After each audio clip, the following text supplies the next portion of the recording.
ক্ষমতায় আসলাম যাদের কাঁধে ভর করে, যাদের কাঁধে ভর দিয়ে আমি সরকার গড়লাম, তাদের পেটে লাথটা মারা হচ্ছে।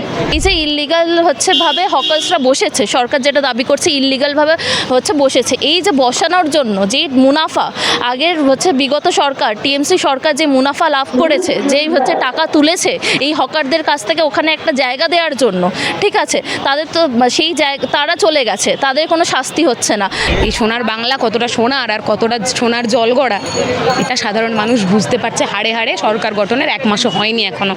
শিয়ালদা স্টেশনে কিন্তু আমাদের বিভিন্ন রকম বড় বড় যে অঞ্জলি জুয়েলার, সেঙ্কো গোল্ড এগুলো রয়েছে, এদেরকে কিন্তু তোলা হয়নি, কিন্তু তোলা হয়েছে শুধুমাত্র গরিবদের। যে যাদের রুজিরুটি সরকার নিয়ে নিচ্ছে তাদেরকে তাদের রুজিরুটি ফেরত কিভাবে দেবে? তাদেরও তো সংসার আছে, তাদের সংসার কিভাবে চলবে? তাদের নিয়ে গড়ার কথা বা সরকারের যাদের নিয়ে গড়ার কথা, তাদের পেটে লাথি মেরে সোনার বাংলা গড়ার কথা বলছে এই সরকার। আমরা গরিবের পেটে লাথি মেরে আর যাই হোক পশ্চিমবাংলায় সরকার চালানো যায় না। খুব তাড়াতাড়ি এই সরকার ভেঙে পড়বে এরকম চলতে থাকলে, কারণ তারা তো প্রথম লাথিটা সাধারণ মানুষকেই মেরেছে, সে তাদের পেটে লাথ মেরেছে। সাধারণ মানুষ, আমরা যারা 5 টাকা 10 টাকা 20 টাকার জিনিস পেতাম, সেই জিনিসটা আমরা এখন ট্যাক্স সমেত 200 টাকা দিয়ে কিনবো। কেন? কারণ কর্পোরেটের ঘর গড়তে হবে, না হলে আম্বানির ছেলে তার বিমানটা নিয়ে উঠতে যাবে কি করে, প্রাইভেট জেটটা নিয়ে চলবে কি করে? আজকে প্ল্যাটফর্ম হকারদের তুলে দিয়ে সাধারণ মানুষ যে খিদে পেলে একটা 6 টাকা দিয়ে বা 7 টাকা দিয়ে ডিম কিনে খেতে পারতো, বা একটু কচুরি খেতে পারতো, বা একটু চা খেতে পারতো, সেই জায়গায় এই হকারদের তুলে দেওয়া মানে আজকে বাংলার মধ্যবিত্ত সম্প্রদায়, বাংলার মানুষকে আম্বানি আদানি দেওয়া স্টলে গিয়ে একটা ডিম সেদ্ধ সেটা 50 টাকা দিয়ে কিনে খেতে হবে। বিজেপি আসলে গোটা রাজ্য জুড়ে আম্বানি আদানিদের যা ব্যবসা বাণিজ্য, এইটার বিস্তৃতি বাড়ানোর জন্য, এইটার বিস্তৃতি কলাপের জন্য যা উদ্যোগ, সেটা সরকারি তরফ থেকে নেওয়া হচ্ছে। একটা মিনিমাম পিরিয়ড, একটা সময়সীমা না দিই, তাদেরকে অন্য জায়গায় স্টল লাগানোর সুযোগ সুবিধা না করে দিই, তাদের পেটে লাথি মারলো। আমরা এই হকারদের ওপরই নির্ভর করতাম যে আমাদের রোজকার টিফিন জোগাড়ের জন্য।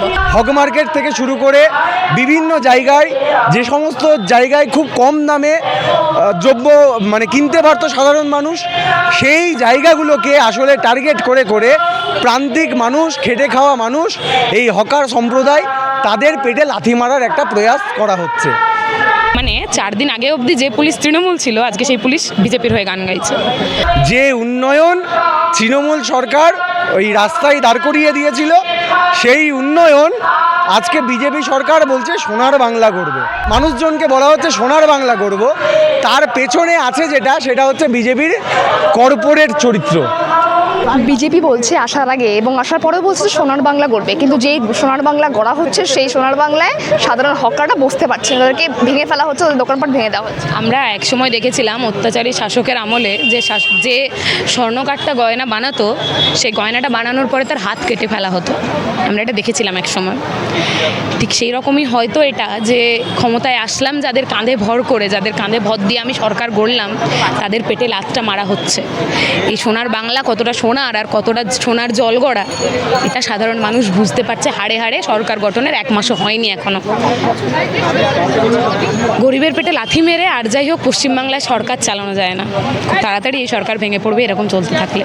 5 বছরের মধ্যে যদি এরকম চলতে থাকে অবশ্যই ভাঙবে। ওই আগের মুখ্যমন্ত্রীর একটা কথা টেনে বলছি, একটা কমিউনিটি চাইলে অনেক কিছু করতে পারে। এটা কিন্তু কোথাও গিয়ে সত্যি, একটা কমিউনিটি চাইলে অনেক কিছু করতে পারে, তারা আনতে পারে, তারা ভাঙতেও পারে।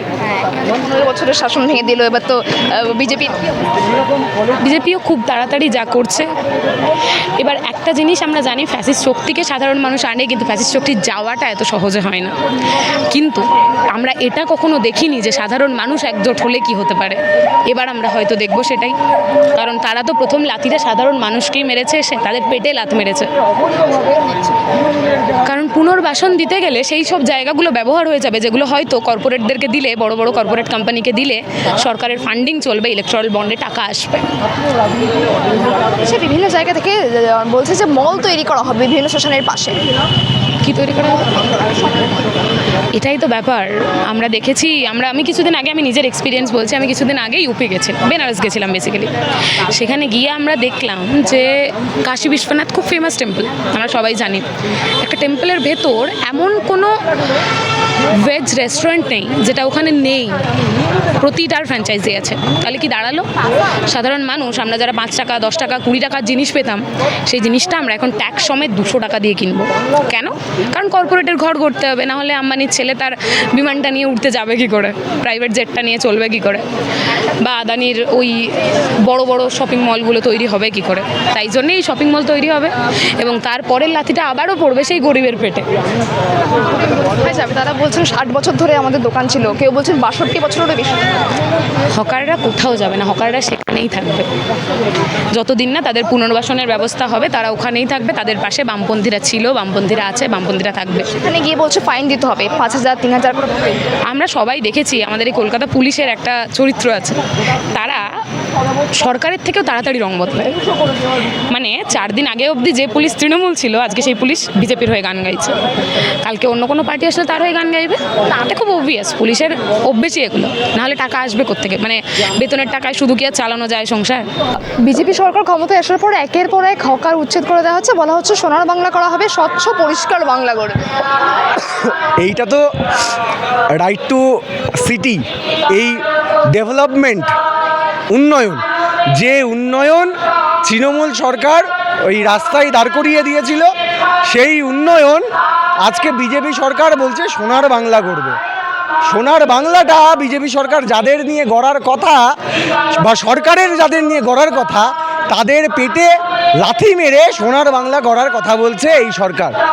আমরা ক্ষমতায়, বিজেপির ক্ষমতায় আসার পরের দিন থেকে দেখেছি, হক মার্কেট থেকে শুরু করে বিভিন্ন জায়গায়, যে সমস্ত জায়গায় খুব কম দামে দ্রব্য মানে কিনতে পারতো সাধারণ মানুষ, সেই জায়গাগুলোকে আসলে টার্গেট করে করে প্রান্তিক মানুষ, খেটে খাওয়া মানুষ, এই হকার সম্প্রদায়, তাদের পেটে লাথি মারার একটা প্রয়াস করা হচ্ছে।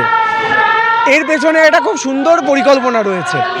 এই যে বাংলার মানুষজনকে বলা হচ্ছে সোনার বাংলা করব, তার পেছনে আছে যেটা, সেটা হচ্ছে বিজেপির কর্পোরেট চরিত্র, corporate communal Nexus, BJP RSS এবং এই আম্বানি আদানির যে নেক্সাস, সেই নেক্সাসের আসল রূপ, নগ্ন রূপ এর পেছনে কাজ করছে। আজকে প্ল্যাটফর্ম হকারদের তুলে দিয়ে সাধারণ মানুষ যে খিদে পেলে একটা 6 টাকা দিয়ে বা 7 টাকা দিয়ে ডিম কিনে খেতে পারতো, বা একটু কচুরি খেতে পারতো, বা একটু চা খেতে পারতো, সেই জায়গায় এই হকারদের তুলে দেওয়া মানে আজকে বাংলার মধ্যবিত্ত সম্প্রদায়, বাংলার মানুষকে আম্বানি আদানি দেওয়া স্টলে গিয়ে একটা ডিম সেদ্ধ সেটা 50 টাকা দিয়ে কিনে খেতে হবে। বিজেপি আসলে গোটা রাজ্য জুড়ে আম্বানি আদানিদের যা ব্যবসা বাণিজ্য, এইটার বিস্তৃতি বাড়ানোর জন্য, এইটার বিস্তৃতি কলাপের জন্য যা উদ্যোগ, সেটা সরকারি তরফ থেকে নেওয়া হচ্ছে। গরিবি দূর করে দেবো, সবকা সাথ সবকা বিকাশ। গরিবি দূর করে দেব যদি বলে, তাহলে পশ্চিমবাংলার মাটিতে দাঁড়িয়ে এই যে হকাররা রয়েছে তাদের পুনর্বাসনের বন্দোবস্ত করুক। পুনর্বাসন ছাড়া হকার উচ্ছেদ বেআইনি। এইটা বিজেপি সরকার, আরএসএসের ব্যাকিংয়ে গড়ে ওঠা বিজেপি সরকার, তাদের বোঝা উচিত, হকারদের পুনর্বাসন না দিয়ে যদি হকার উচ্ছেদ এইরকমভাবে চালাতে থাকে, বাংলার মানুষ খুব তাড়াতাড়ি বিজেপি সরকারকে ছুঁড়ে ফেলবে। মানে এবার হকারতে আমরা হচ্ছে এটার বিরোধিতা একদমই করছি না যে ইললিগাল কনস্ট্রাকশন বা ইললিগালভাবে জায়গা দখল করে রাখার, এটা হচ্ছে আমরা পক্ষে একদমই নয়। আমরা বিশ্বাস করি যে ইললিগাল কনস্ট্রাকশন এবং ইললিগাল যদি জায়গা দখল করা থাকে, সেগুলো সরকার তাদের আয়তায় আনুক। কিন্তু হচ্ছে কাদের ওপর দিয়ে? এই যে ইললিগাল হচ্ছে ভাবে হকার্সরা বসেছে, সরকার যেটা দাবি করছে ইললিগালভাবে হচ্ছে বসেছে, এই যে বসানোর জন্য যে মুনাফা, আগের হচ্ছে বিগত সরকার, টিএমসি সরকার যে মুনাফা লাভ করেছে, যেই হচ্ছে টাকা তুলেছে এই হকারদের কাছ থেকে ওখানে একটা জায়গা দেওয়ার জন্য, ঠিক আছে, তাদের তো সেই জায়গা, তারা চলে গেছে, তাদের কোনো শাস্তি হচ্ছে না। কাদের শাস্তি হচ্ছে? যারা খেটে খাওয়া মানুষ, যাদের হচ্ছে রুজি রুটি ওই হচ্ছে এই একটা ঠেলা, একটা হচ্ছে স্টল দিয়ে তাদের রুজি রুটি, তাদের সংসার চলে, তাদের ওপর হচ্ছে বুলডোজার চালিয়ে দেওয়ার হচ্ছে বিরুদ্ধে আমরা পুনর্নিবাসনের কথা বলছি না। আমরা বলছি না যে অন্য কোথাও গিয়ে একটা হচ্ছে ওরা মার্কেট খুলে দেওয়া হোক, মার্কেট খুলে দেওয়ার আগে আমরা বলছি যে ওদের রুজি রুটি বন্ধ করে দেওয়া হোক। সরকার এখনও বলতে পারেনি যে যাদের রুজি রুটি সরকার নিয়ে নিচ্ছে তাদেরকে তাদের রুজি রুটি ফেরত কিভাবে দেবে। তাদেরও তো সংসার আছে, তাদের সংসার কিভাবে চলবে, তারা কিভাবে নিজের পায়ে আবার দাঁড়াবে, সেটাই তো তাদের সম্বল। যেই সরকার আমরা এই যারা হকাররা ছিল তারাও বিজেপিকে ভোট দিয়ে, প্রচুর মানুষ তারা বিজেপি করতো, বিজেপির সমর্থক ছিল, তারা ভোট দিয়ে বিজেপিকে এনেছে। এটার জন্য তো নয় যে হচ্ছে যে তাদের রুজি রুটি আজকের বন্ধ হয়ে যাবে। শিয়ালদা স্টেশনে কিন্তু আমাদের বিভিন্ন রকম বড় বড় যে অঞ্জলি জুয়েলার, সেঙ্কো গোল্ড এগুলো রয়েছে, এদেরকে কিন্তু তোলা হয়নি, কিন্তু তোলা হয়েছে শুধুমাত্র গরিবদের। তাই বোঝাই যাচ্ছে যে সরকার কেবলমাত্র গরিবদেরই বিরুদ্ধে রয়েছে। তো এতে সোনার বাংলা হবে না, কারণ ইন্ডিয়াতে গরিব মানুষই সংখ্যায় বেশি। তারা তো বলেছে গরিবই দূর করবে। হ্যাঁ, গরিবই দূর করবে বলে, গরিবই দূর করতে হলে আগে তো পুনর্বাসন দিতে হবে, আগে তো চাকরির জায়গাটা দিতে হবে, তারপর তো হকার উচ্ছেদ করলে হকার আর থাকবে না। হকার যাদের উচ্ছেদ করছে তাদেরকে অন্য একটা জায়গায় বসাতে হবে, তাদের কাজের সংস্থা করতে হবে। এই